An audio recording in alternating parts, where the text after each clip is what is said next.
Assalamualaikum warahmatullahi wabarakatuh. Alhamdulillah kita dapat bertemu kembali dalam mata kuliah hukum pidana.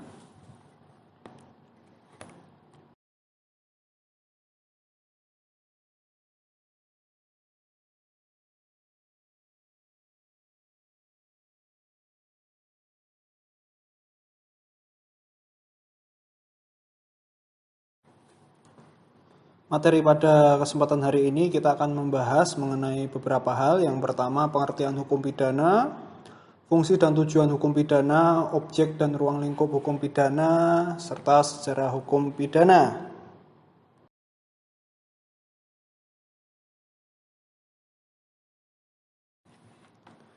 Baik, kita masuk ke pengertian.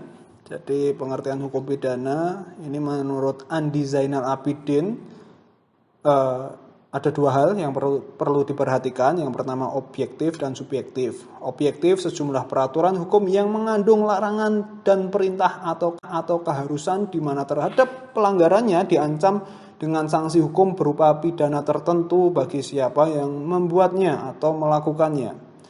Yang berikutnya subjektif atau ius punendi, peraturan hukum yang menetapkan tentang penyidikan lanjutan, penuntutan, penjatuhan, dan pelaksanaan pidana.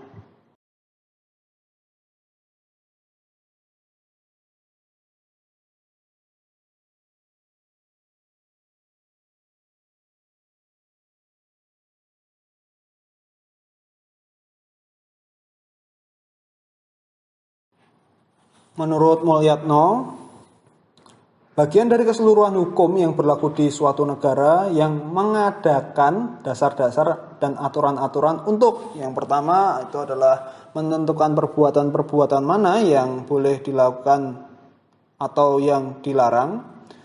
Kedua, menentukan kapan dan dalam hal apa kepada mereka yang telah melanggar larangan seperti yang di atas.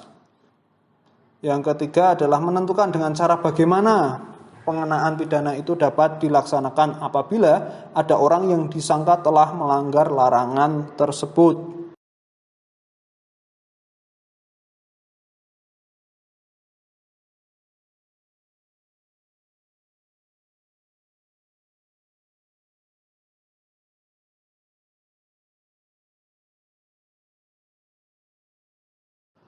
Menurut Simon, satu, seluruh perintah dan larangan yang diadakan oleh negara dan yang diancam dengan suatu pidana atau nestapa bagi barang siapa yang tidak mentaatinya. Yang kedua, seluruh aturan yang ditentukan oleh negara yang berisi syarat untuk menjelaskan pidana itu. Jadi sampai di sini itu dapat dikatakan hukum pidana itu terkait dua hal. Perbuatan apa saja yang boleh dilakukan dan tidak boleh dilakukan, atau perbuatan-perbuatan apa yang tidak boleh dilanggar. Dan yang berikutnya adalah bagaimana cara pelaksanaan penjatuhan sanksi bagi orang yang melakukan pelanggaran itu. Menurut Van Hattum juga sama sebenarnya, bisa kalian baca di situ.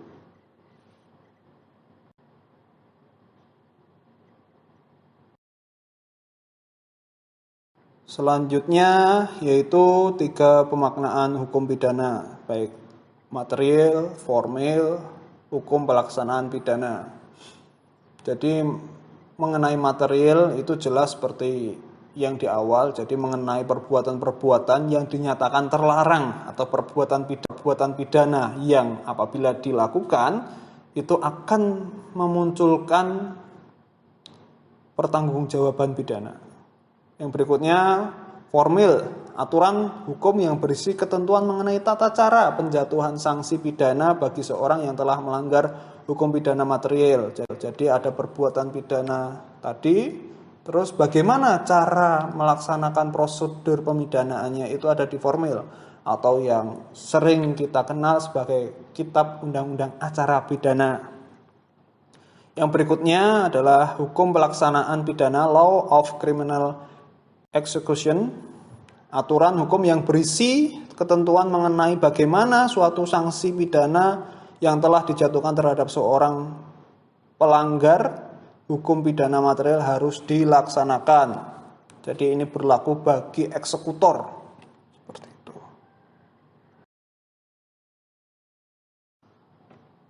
Baik, sekarang masuk ke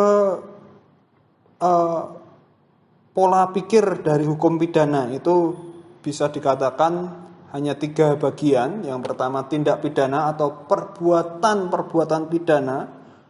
Terus selanjutnya adalah pertanggungjawaban pidana.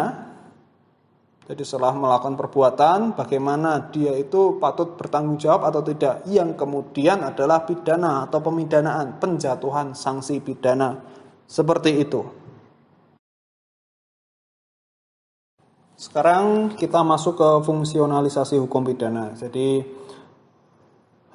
berlakunya hukum pidana itu dilihat dari beberapa hal. Penegakan dengan hukum pidana, jika penegakan dengan hukum di luar pidana diprediksi tidak akan efektif.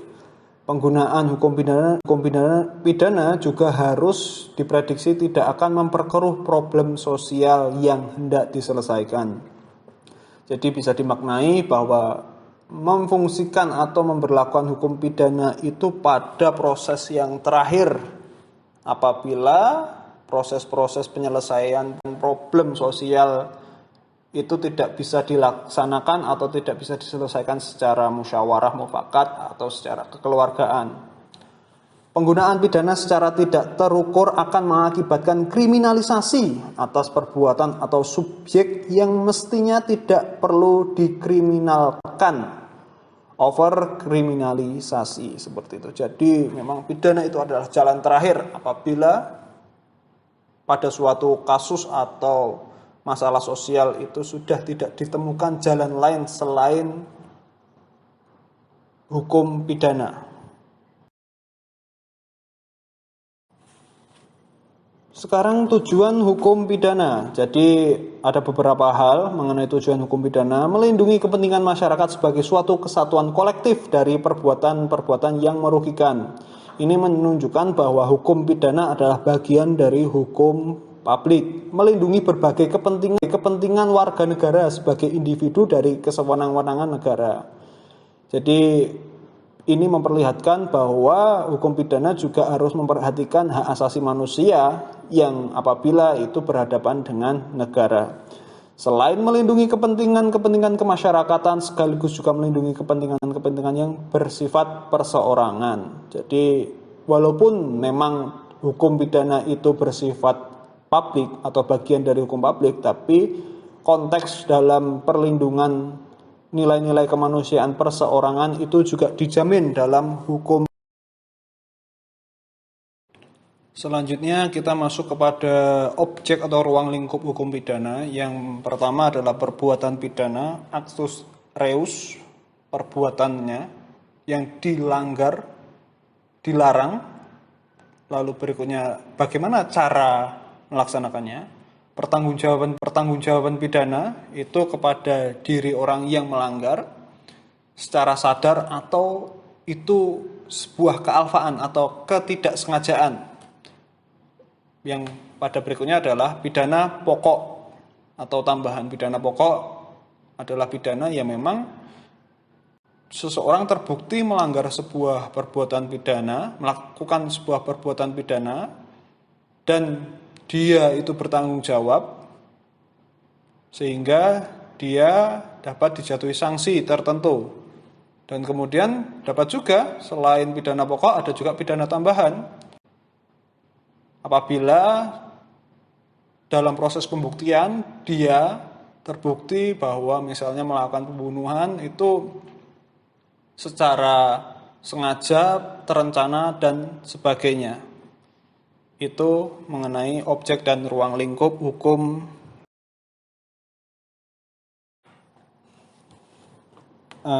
Materi berikutnya adalah mengenai hukum pidana itu sebagai ilmu pengetahuan dan bagian dari kajian sebuah ilmu hukum, sehingga dia pasti akan berkaitan dengan ilmu pengetahuan yang lainnya. Misalnya mengenai kriminologi ilmu pengetahuan tentang kejahatan, jelas itu sangat berpengaruh dalam lingkup kajian hukum pidana.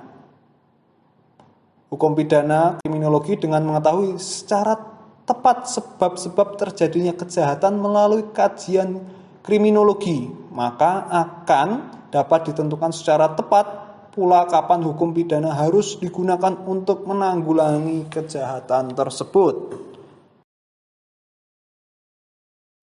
Yang berikutnya adalah hukum pidana berhubungan dengan viktimologi. Viktimologi dari bahasa victimo atau victim, korban, yang jelas kalian sudah tahu. Ada dua kajian pokok viktimologi. Yang pertama masalah keterlibatan korban dalam proses terjadinya kejahatan.